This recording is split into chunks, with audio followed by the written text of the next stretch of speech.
My name is Jonathan, and today, once again, I'll be taking you through my advanced games programming assessment. This one on procedurally generated content for games. Now, first, I guess I'm going to touch on what direction we were going to take with this project. So, I personally like a lot of what they call thinking person shooter games, which is a genre of game that has since gone somewhat out of fashion. Slow paced, tight hallways, corners, enemies are very deadly, and usually they're co-op, so multiple players can jump in to the same session and they can kind of clear these hallways together. It kind of ties into the cover system that we put into the previous project. Now, a lot of those games don't exist anymore. One more recent, not super recent, I have no idea, maybe 7 years old, was a Kickstarter game called Take Down Red Saber. Looked really cool, was not really cool in the end. Was actually extremely buggy, and the developers dumped it on launch, and I was very sad. However, a big problem with that, and half the reason why they dumped it on launch, was because it is very hard to put together levels for a game such as that, and often there wasn't enough variety because you ended up with about 3 levels. And once you knew them back to front, the only procedural element to the game would be where the enemies respawned. So the idea was, can we do something like that in a fully procedural way? Because those games include, as I said, tight corridors in some sections, and they have lots of points where you can take cover, where the enemy can take cover, and also allow you to scope outside of the building to check out what's going on outside there, and maybe come in through a different entry point. Now, where we are at the moment is we wanted to do it in 2 parts. Generate a level, and then generate terrain to go around the level. So I took on the element of generating the level, and I'm going to take you through how we do that. So the way that we've done it in this project is these pre-authored chunks. So the pre-authored chunk system means that we can actually accurately describe what a section of the level looks like, and then the procedural generation only covers kind of putting those together like Lego bricks. And we can put certain rules on how they're supposed to fit together, and so on and so forth.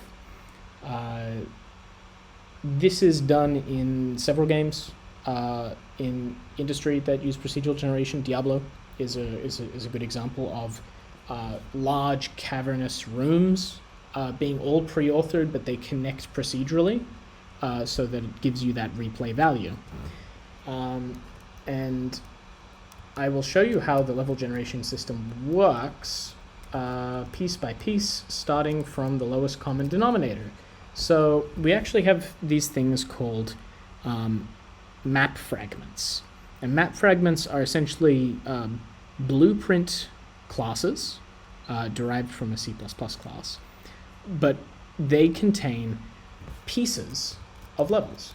So we can see here, this is a fully pre-authored piece. It is inside a blueprint, and it contains the cover, the walls.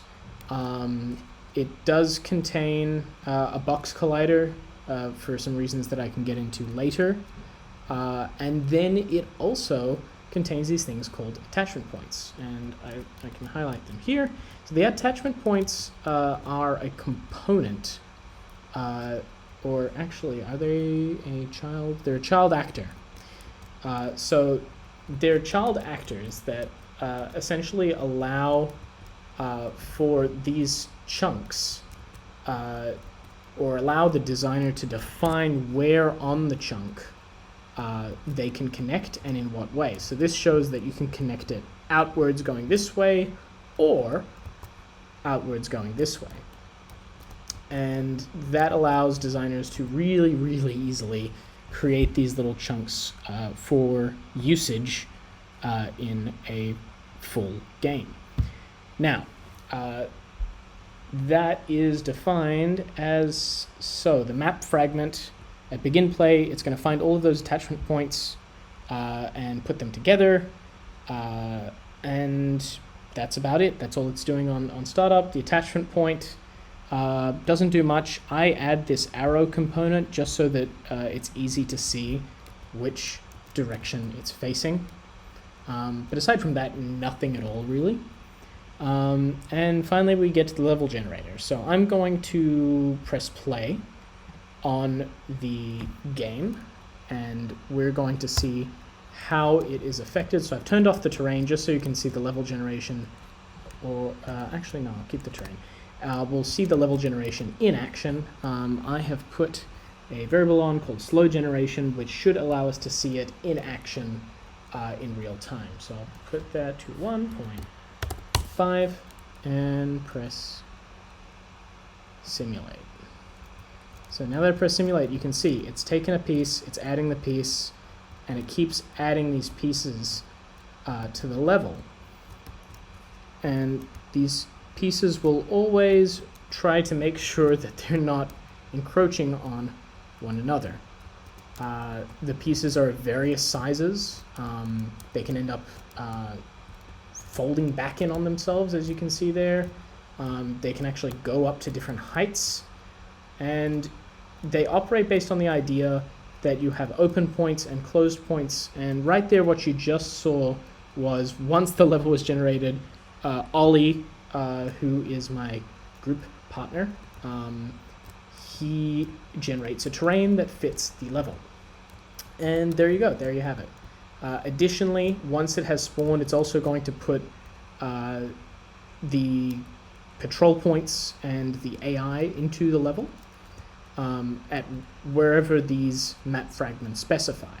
So we can actually possess a character and we can see it in action, and we can move through the rooms, and the rooms all work as you would expect.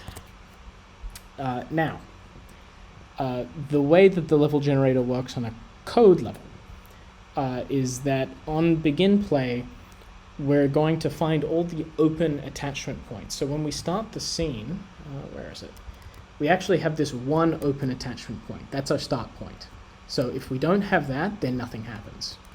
So it says, okay, while there are open attachment points, so attachment points that don't have something else in, don't have another piece of level attached to it, we're going to keep spawning fragments into the level. And we are doing this by either the slow generation, or we can just run it in a while loop. Either works, and you can specify that through the boolean that I was setting. So if I turn that off and we hit play, selected viewport, it's just going to load the whole thing at the same time. And as you can see, every time we run it, it's going to look completely different.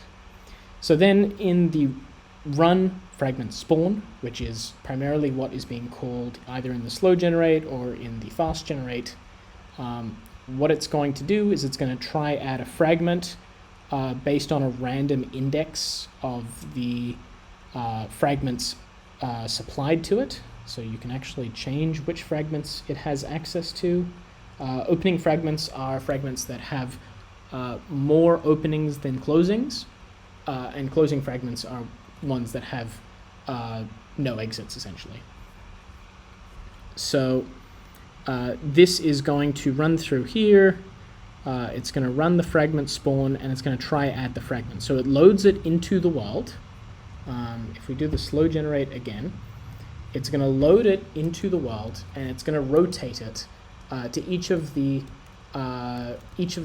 attachment points, and it's going to see whether each of those attachment points can fit.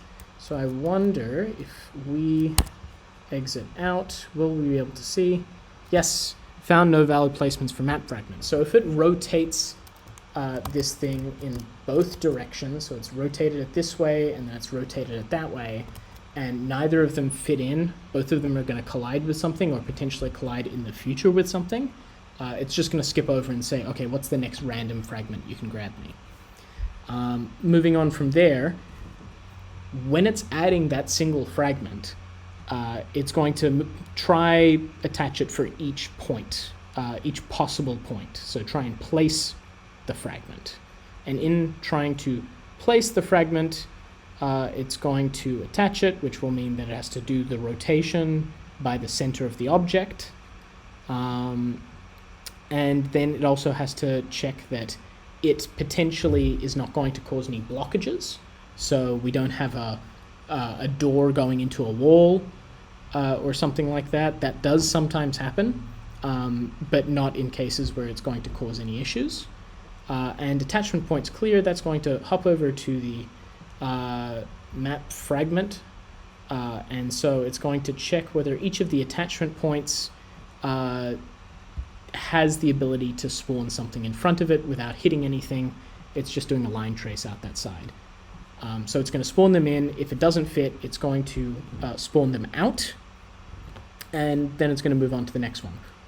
Now, the big thing about this is once it's done, we actually have to complete the generation and resize the nav mesh. So what we're doing to resize the nav mesh, because the nav mesh, as you can see here, the bounds volume is only this big. But in reality, we want a much larger bounds volume for whatever we generate, and we also want it to bake on build. So to do that, we have a function, resize nav mesh, that's going to find all the actors, all the map fragments, and then it's going to find which is the furthest away, get that as the max radius, and then it's going to scale the nav volume so that it covers the max possible radius from 0, 0. It's not the most efficient way of doing it, but it is going to be the most computationally efficient way of doing it. And then we have to call this callback here just to tell it that we updated the nav bounds volume, and then it will re-bake the nav mesh on play. So we can actually see that in action. So if I hit play, it's going to load us into, no, we don't want slow generate, we want full generate. And we can actually tell it how many fragments we want. So if we want 5, we can have 5, 100, we can have 100. But let's load into it, and we can see, are there any enemies? Yes, this guy's seen me. And he's going to come after me now. He's using the cover, and if I move away, then he's going to be able to follow me, because the nav mesh still works for this whole building. And they're all going to follow me up the stairs now. So, with that being the case, we've resized the nav mesh, and the last thing that we do is we actually have this on generation complete message that we send.